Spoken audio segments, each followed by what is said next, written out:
What's up, YouTube? How's everybody doing? I hope everybody's doing great. Man, guys, I missed you guys a lot, man. I really did, and just wanna again thank everybody first and foremost for all your support, man. I love you guys. You guys are the best. I love doing this for you guys. I love talking about these topics, and I love just really digging in and just sharing my experience with these TVs. And thank you for all your feedback, guys, with everything and all your support. So I don't want to keep this video too long, but I do want to take a little bit of a deep dive about these two TVs because I swear the I think the number one question I've been getting since my last video is which TV do I like better, the G2 or the G3, and which one would I choose? So just to let you guys know, long story short, I do like the G3 better overall, but it's really not by a lot. And what I mean by that is there are actually things that I like about the G2 better than the G3, and I'm going to talk about that. And when I mean deep dive, I mean this is specifically about gaming, because as you guys know, I'm a big gamer, and this is specifically about the settings within gaming when it comes to these two TVs. So as you guys know, I have the excuse me, I have the 2022 LG G2 in the 83-inch over here on the left, and on the right, I do have the 2023 77-inch G3. Now, again, as a reminder, this is strictly, specifically about gaming, guys. A little bit of a deep dive. And there are things that I do like and don't like about these TVs when it comes to which one would I choose over the other. And just to let you guys know, these things are so close in such a small fraction of why I like one over the other that it would still be extremely hard for me to choose which one I would pick if I had to choose one. But I do want to go over those things. So, anyways, first of all, what I want to say, guys, is when it comes to these two TVs, I just want to spin around this area here where you can see Freya and Kratos. This right here, guys, is just a sample of how basically perfect these two TVs are. You know what I mean? If you just guys, just look at the purity of these TVs right here. Look at both of them. Now, I don't really know any other way to explain it, but the it's something, that I just don't get how LG does it, but LG is masterful at this this thing that they are known for, which is like that 3D image, that 3D pop, that 3D immersion. I just, and I understand it has a lot to do with the dynamic tone mapping and things like that, but you can turn dynamic tone mapping off and just still have that 3D pop. So kudos to LG. You guys are the best for that. I thank you so much for just taking this OLED technology to a whole different level. But just look, guys, look at Freya right now. Look at how perfectly, look at how she looks so perfectly clear in both TVs right there. Look at that 3D pop. Look at how it just seems like you can just go out there and like literally grab her, and like she's right there in the room with you, like she's sticking out of the TV on both TVs. Look at that. So, that's just one thing I wanted to point out, guys. So when it comes to, one of those major questions about the do I get 3D pop out of the G2? This is a perfect example of your the answer to your question. 100% you do. And you get it on the older TVs too. The C2 of last year, the C1, the CX. That is just something that LG should be already known for. It shouldn't have to be something that they're known for now. This is something that they're known for on all their TVs, current and past. So LG, you guys are the best at that. I gotta give it to you. A QD OLED can't get to that level. Obviously mini LEDs can't get to that level. LCDs, LEDs, none of them can get to that level. So thank you so much, LG, for taking this technology to that level where it really does make you guys stick out more than anybody else. No pun intended. So, anyways, um, so that's what I really wanted to point out is just really quick. So the answer to your question is yes, you will get that 3D pop, uh, and very distinctively with pretty much any LG OLED that you purchased. So, all right, guys. Now I want to talk about one of those other topics. Is just to let you guys know right now, the dynamic tone mapping is on for both of them. So this is another topic that a lot of people talk about. Is that when you're gaming, you should turn it off, things like that. And I'm just here to kind of beg to differ a little bit on that because if you just look at what you're looking at right now, guys, dynamic tone mapping really maximizes the image quality in gaming, in my personal opinion, without oversaturating on the colors of the characters or the image, that or the picture quality, or basically. So it doesn't blow out the colors, as you can see. It doesn't make anything look too crazy. It makes it actually look better without blowing out the colors.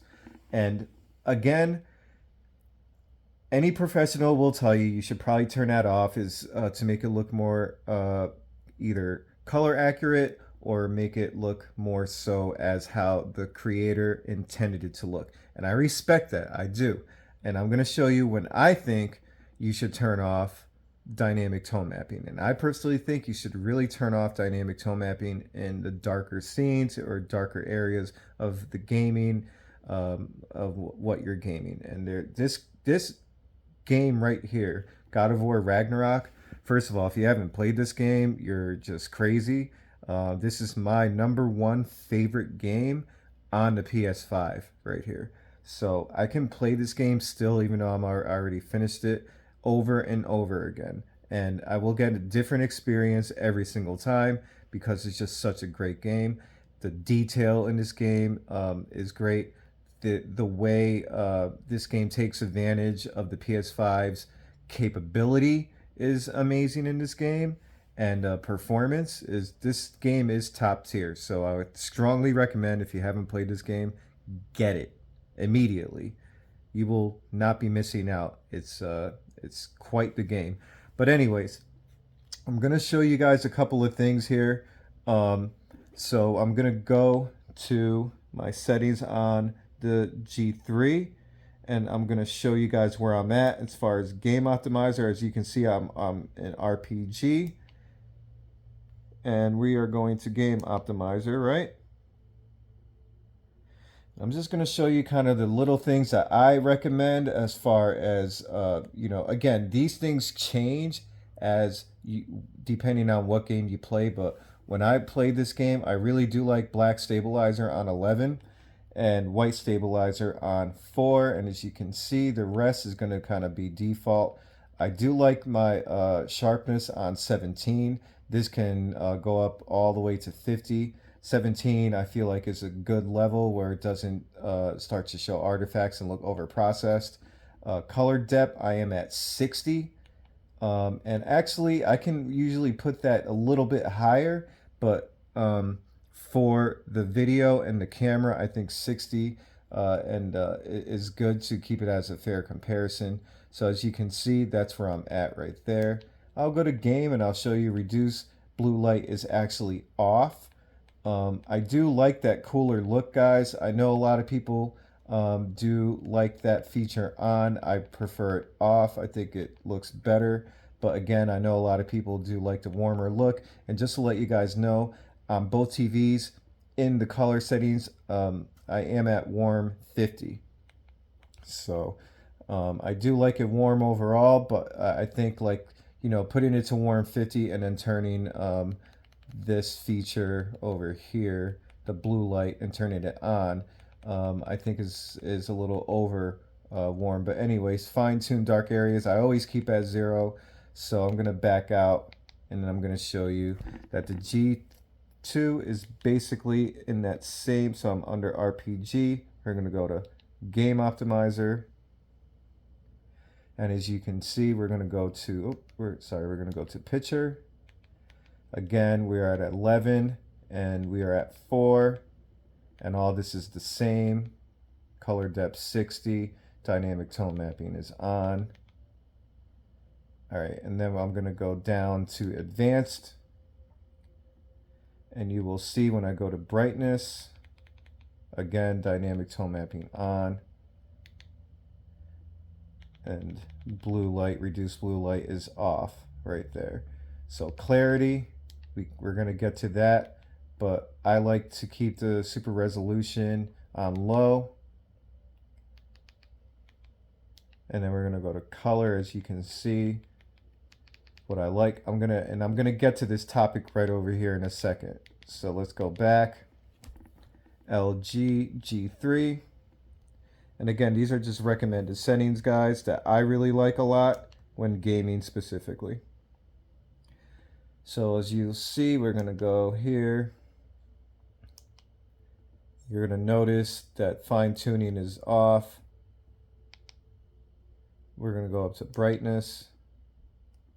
And tone mapping is on. And what I really do like about the G3 is this feature called Expression Enhancer.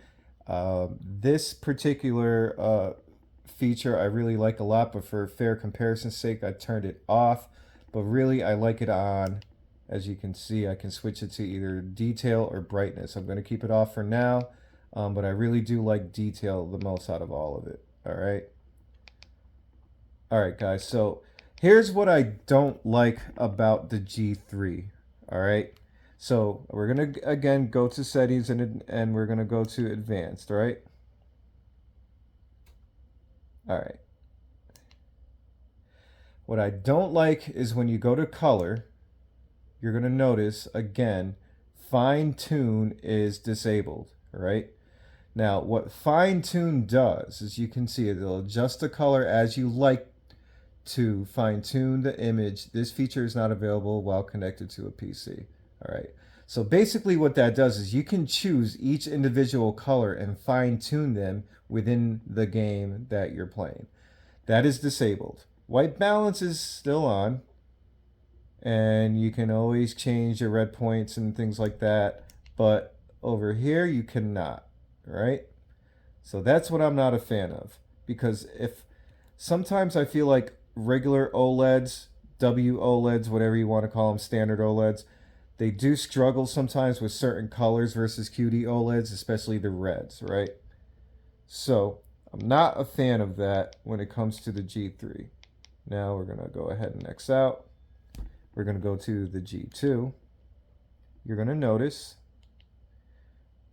we're going to go to all settings in advanced, right? We're going to go to color, and fine tune is enabled. So you can access it while you're in game mode and game optimizer. And as you can see, I can select the color red, adjust the saturation of that specific color, adjust the tint of that specific color, and the luminance of that specific color. Now, I don't know why LG chose to not enable that feature. I really don't. Oh, I guess I gotta. So, let me just back out of that. I don't understand why. But what I do know is that that feature would, if they were to enable it in the G3, and I'm hoping that LG is listening, then the G3 would be so much more enjoyable because you can change or you can fine tune specific colors in game mode. So I don't know why. I wish LG enabled it. I'm hoping that they just missed it, but I doubt it. And I'm hoping that some kind of software update in the future they will enable that for the G3 in game mode. So that is like, to me, one of the most frustrating, annoying things that I really don't like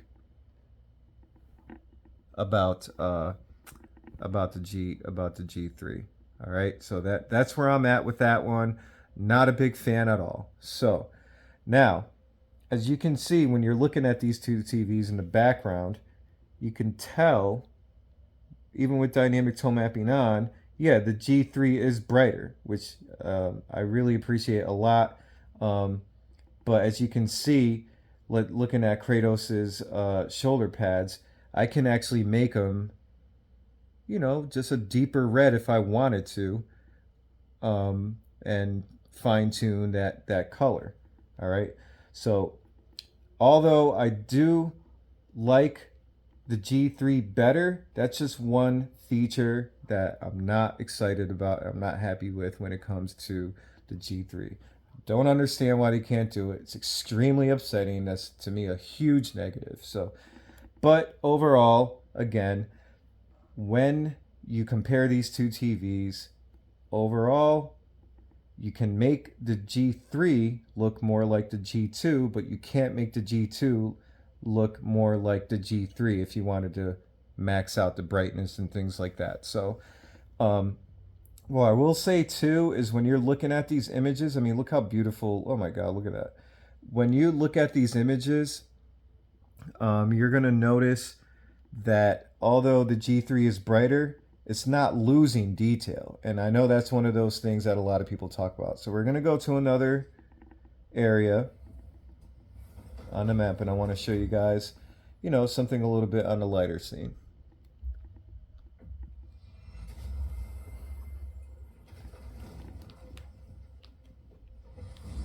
Let me put the volume down. So this map, or this realm, I should say, I like to use as a sampler because the water.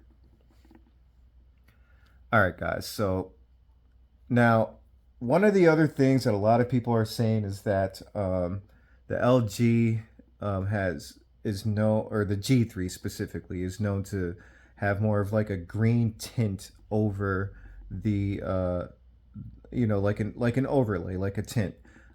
So there are times where I actually appreciate that. So the times where I actually appreciate that are like in scenes like this. So the water, when you look at it, even though it looks very, very similar to each other and very clear on both sides, does give you a kind of a little bit of a green tint on the G3 on the right.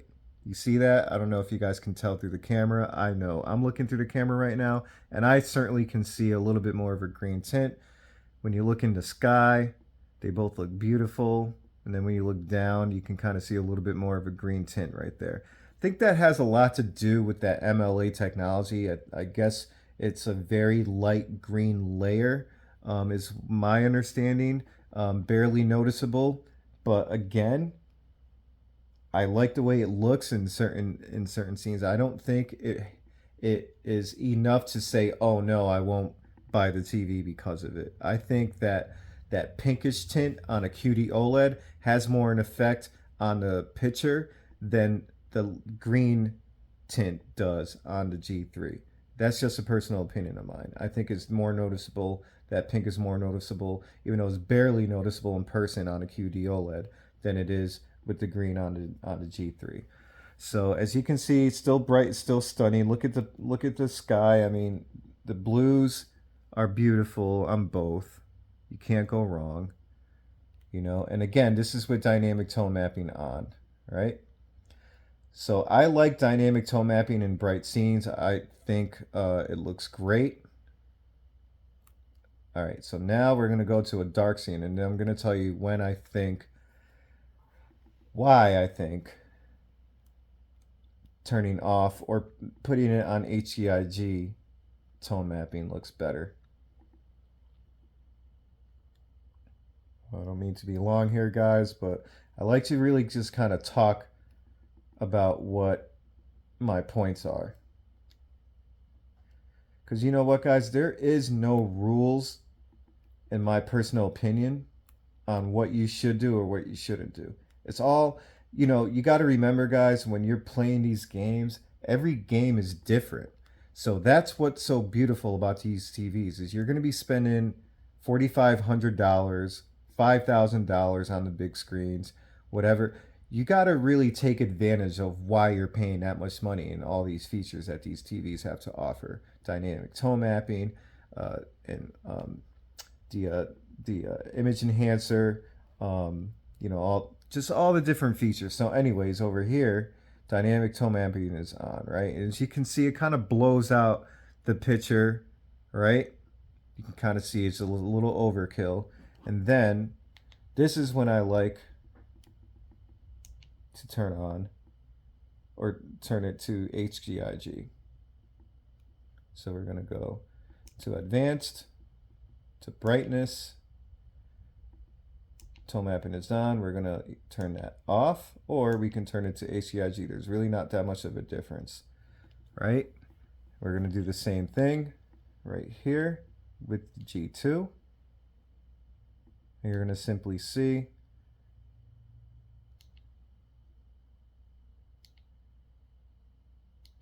right there. All right. And then we're going to kind of look around and you're going to notice kind of gives it a nice clarity, kind of cleans up the image.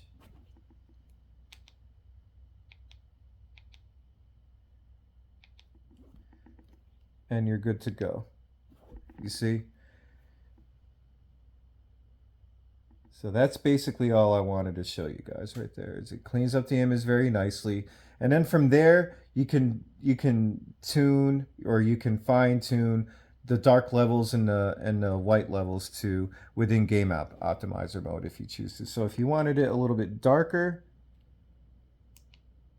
because you feel like that doesn't look realistic enough for this particular scene, obviously you can just go right to picture and you can kind of just, make the image darker, lighter, whatever you can, whatever you want, you know what I mean? So again, I personally like this. I like it a little bit lighter, but obviously, you can change it when need be.